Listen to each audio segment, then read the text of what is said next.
Welcome to another Japan video. Today's destination is Amanohashidate and the idyllic village of Ine. Last video we were at Koyasan, but to reach Amanohashidate we had to make a one-night brief stop in Kyoto. Early in the morning we jumped on the Hashidate Express 1 and embarked on our 2.5-hour journey towards Amanohashidate.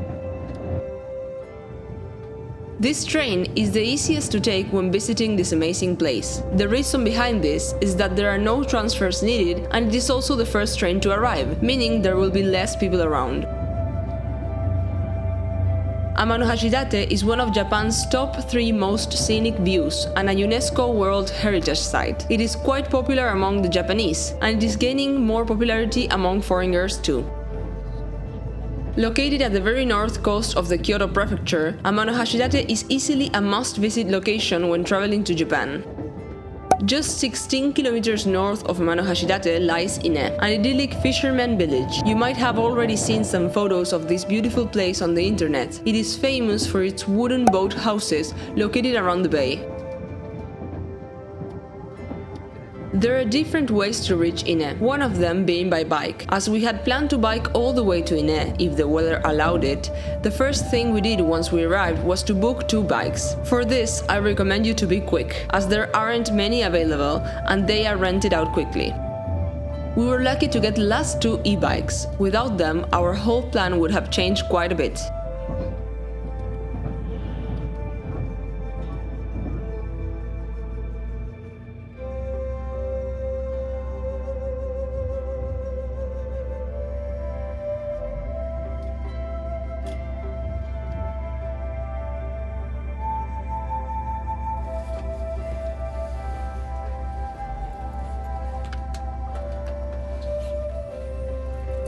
After securing our transport, we checked in at the hotel and asked to leave our carry-on at the lobby, and so we were ready to embark on our journey.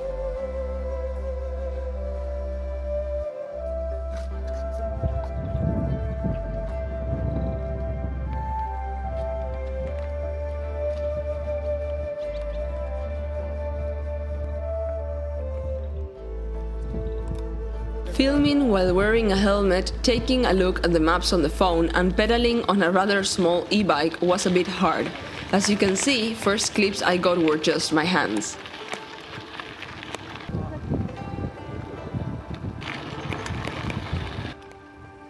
But after some stops and readjusting, I was able to capture better images.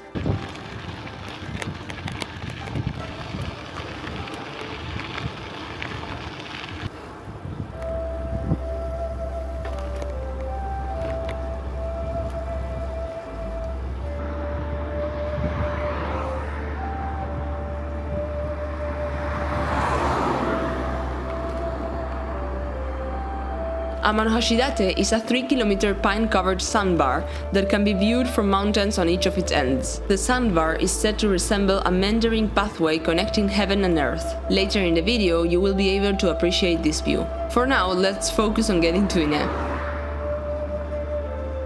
The journey is quite straightforward, pedaling through the sandbar all the way to the other side and then following the route to continue straight to Ine. But there are plenty of hills and there is barely any shadow on the whole trajectory. So even though we visited during spring, the temperatures and sun were quite harsh, and so I would definitely do not recommend choosing this transport during summer. It is also definitely not doable during winter with the snow. We made a brief stop halfway to Ine on the only family mart there is along this route to eat some lunch and regain some energy. While the bikes are electric, this does not mean it doesn't get tiring after some time. And so we continued. This second part of the route gets really beautiful, as you will be able to take a look at the sea on your right side throughout the whole journey.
Wow.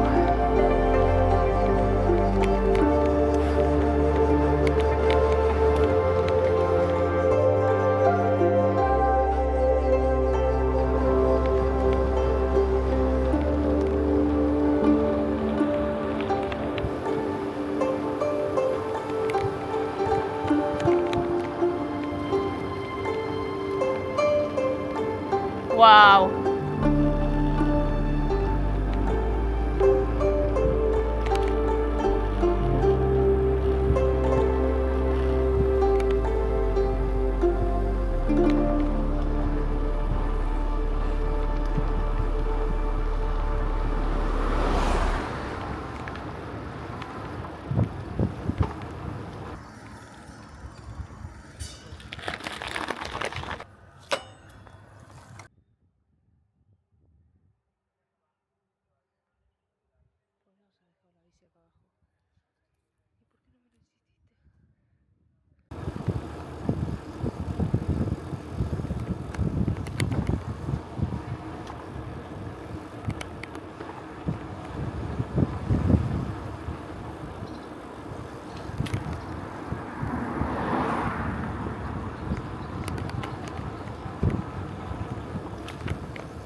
If you're enjoying the video or want more details and information about this whole trip and its itinerary, then I invite you to take a look at my Japan travel guide. You can find the link on the description of this video. There, you can also find a phone photography guide where it lets you in on some tips and photography techniques to make the most out of your travel photos. We made some small stops to take in the views, and we could now notice there were more and more people around. This meant we were finally reaching Ine. The journey took us around 2.5 hours to arrive, taking into consideration the stops we made, and so this meant that we did not have more than a few minutes to soak in the views before having to head back, this time with no stops allowed. The reason being, we had to return our bikes before 5 o'clock, and we had 1.5 hours of pedaling back to do so. So, if you plan on biking, make sure to rent the bikes to be returned on the following day, or just take the local bus, but have in mind it runs on a limited timetable.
Our journey back was really tiring, with just a brief stop at the family mart to drink some water. If I can be really raw and honest with you, I could not feel my butt. You see, e-bikes usually do not have any springs on the seats and have barely any cushioning, so it was a bit painful to be riding the bike for such a long time. But we made it with just 3 minutes to spare before 5 o'clock.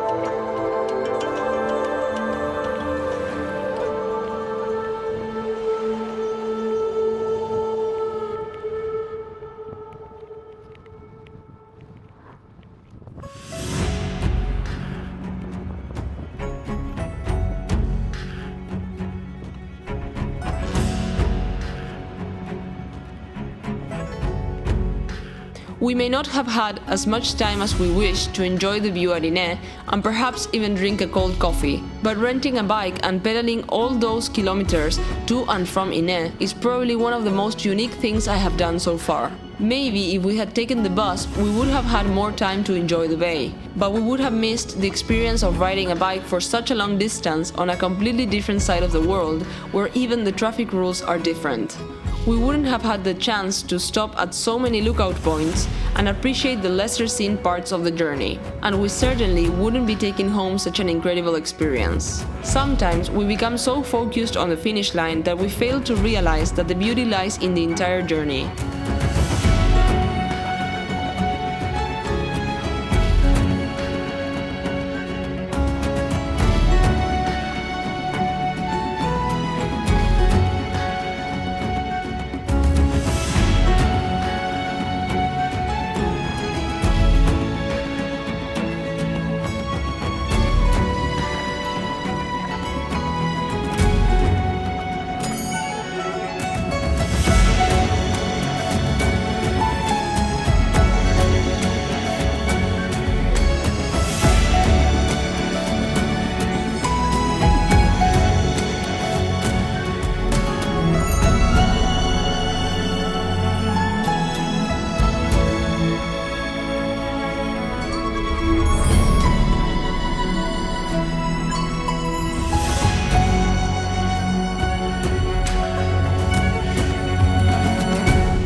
The following morning, we woke up really early to enjoy the Amanohashidate Viewpoint with as little people as possible. As the earliest train from Kyoto arrives around 10:30 in the morning, this means you have a few early hours where there is little to no people around, which is ideal considering this place has gained lots of popularity, being one of the top 3 most scenic views in Japan.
After admiring such breathtaking views and walking around for a bit, we decided to try our skills at the small theme park with some archery.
Soon, it was time for us to head back and continue our travels through Japan. Our next destination being Kyoto. I can't wait to share more of this with you on the following video. Thank you for being here, and until then.